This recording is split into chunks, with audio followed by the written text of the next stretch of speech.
একটি ঐতিহাসিক ডায়লগ দিয়ে শুরু করি। কথায় আছে না, আমি থাকতে তোর কোনো ভরসা নাই।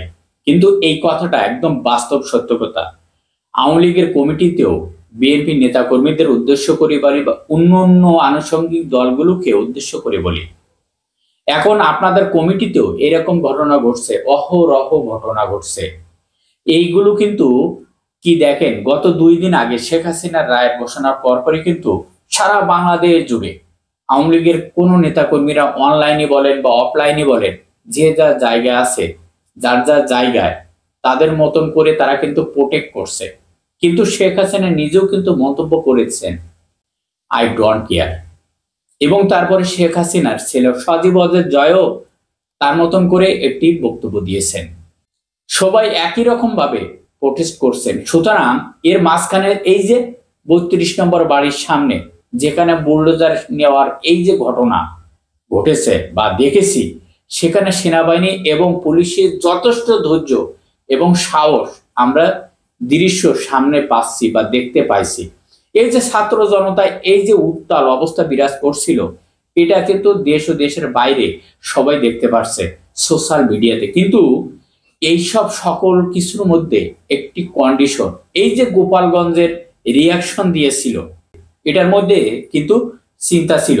ঘটনা ঘটছে এক অদ্ভুত ঘটনা।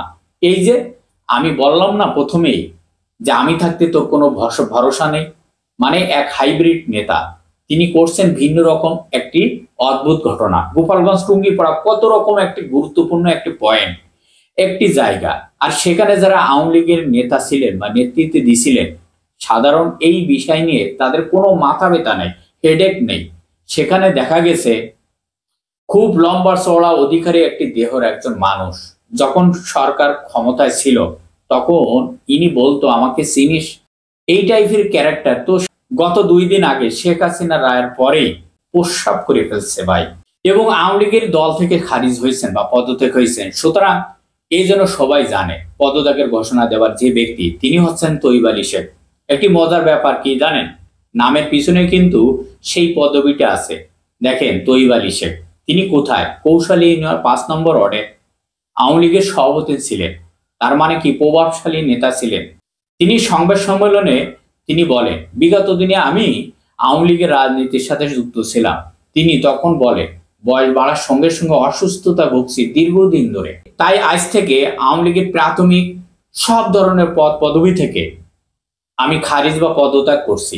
এমনকি তিনি সাধারণ জনগণের সাথে ঐক্যবদ্ধ হয়েছেন, আর ভবিষ্যতে কোনোদিন আর আওয়ামী লীগের রাজনীতির সাথে জড়িত হবেন না।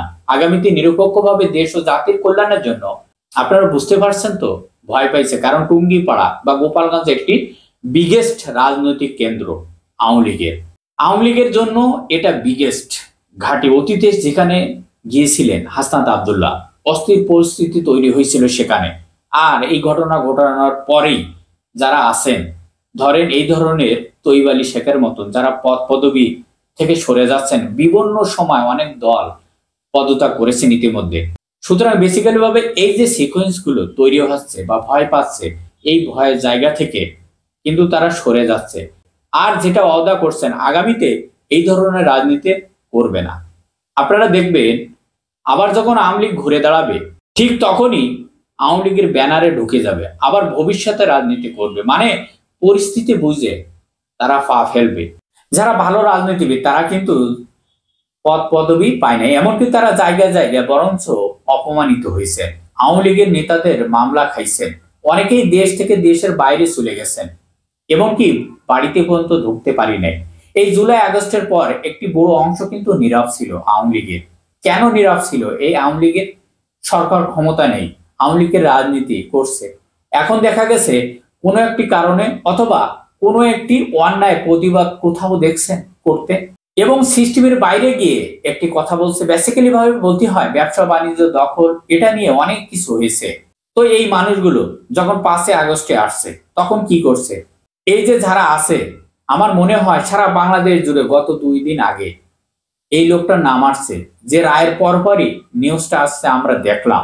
সবার আগে দৌড়ে গিয়ে আওয়ামী লীগের দল থেকে পদত্যাগ নিলেন। আরে ভাই, এই ঘটনা থেকে সমস্ত দলের শিক্ষা নেওয়া উচিত। সবাই ভালো থাকবেন, আল্লাহ হাফেজ।